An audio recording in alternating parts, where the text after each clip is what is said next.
CNN. In 2015, there were 1.13 billion people living with high blood pressure worldwide, with the majority of them in low and middle income countries. The findings come from a new study published Tuesday in The Lancet, which found that the number of people affected by high blood pressure has almost doubled over the past 40 years. The study highlighted a stark contrast between where people are most affected, with high-income countries showing a sharp decline in blood pressure among their populations in recent decades, while low- and middle-income countries have seen numbers spike, particularly in South Asia and Africa.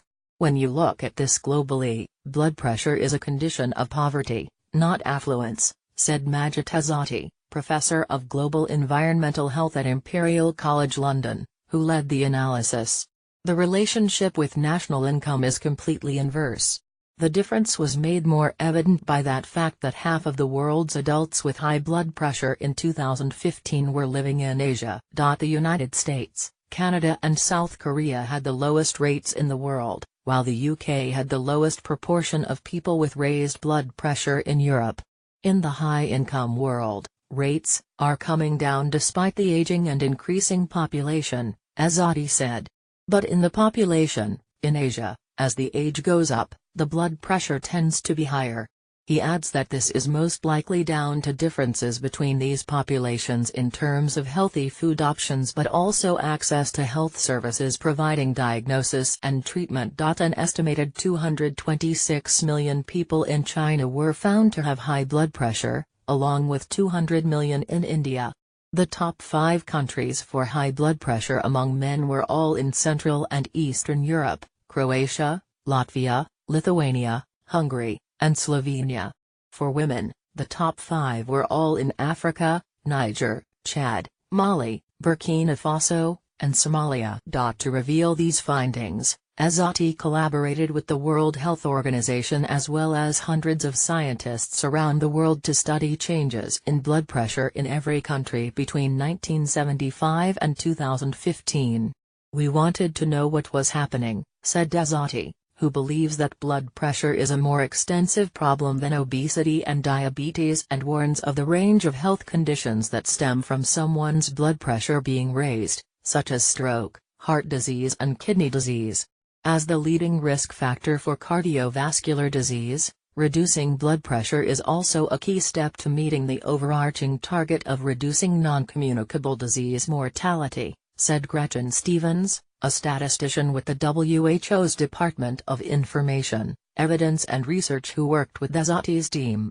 This new study is a first effort at compiling data to assess whether country trends are progressing in the right direction to meet the World Health Assembly target, Stevens said, referring to a goal set in 2011 aimed at reducing the prevalence of high blood pressure by 25% by 2025.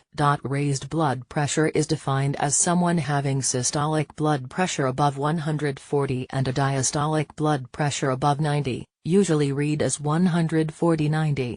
Systolic pressure is the force with which the heart pumps blood through the blood vessels, while diastolic pressure measures resistance in the body's blood vessels to the blood flow. A number of factors are known to increase someone's risk of raised blood pressure, including high levels of salt and potassium in their diet, environmental factors such as lead exposure and pollution, and lack of diagnosis and treatment options. Genes also have a role to play. A lesser-known risk factor is the role of poor nutrition early in life, meaning children who are undernourished are more likely to have elevated blood pressure when they are older. All of these things matter, Azati said. Some of these risk factors are more common in the low-income countries, perhaps explaining why they are now showing higher burdens of blood pressure, where services to educate and treat people are also lacking. They are inevitably part of the story, he said. A lack of options in place to deal with the problem means that number will only continue to rise in coming years, added Azati. There is no sign of rates becoming flat, he said. We should expect worse for a while. The team believes that the situation has become as extensive as it is today due to the failure of the global health community to prioritize the problem. Many diseases once thought to be linked to affluence are now proving to dominate the poorer regions of the world, including obesity, diabetes and cancer, but Azadi believes blood pressure is hitting them the hardest. At the global level, we should be thinking of blood pressure as a condition of poverty, Azadi said. He believes strategies need to be set in place to tackle the problem, such as improving access to fresh fruits and vegetables throughout the year and channeling aid money to address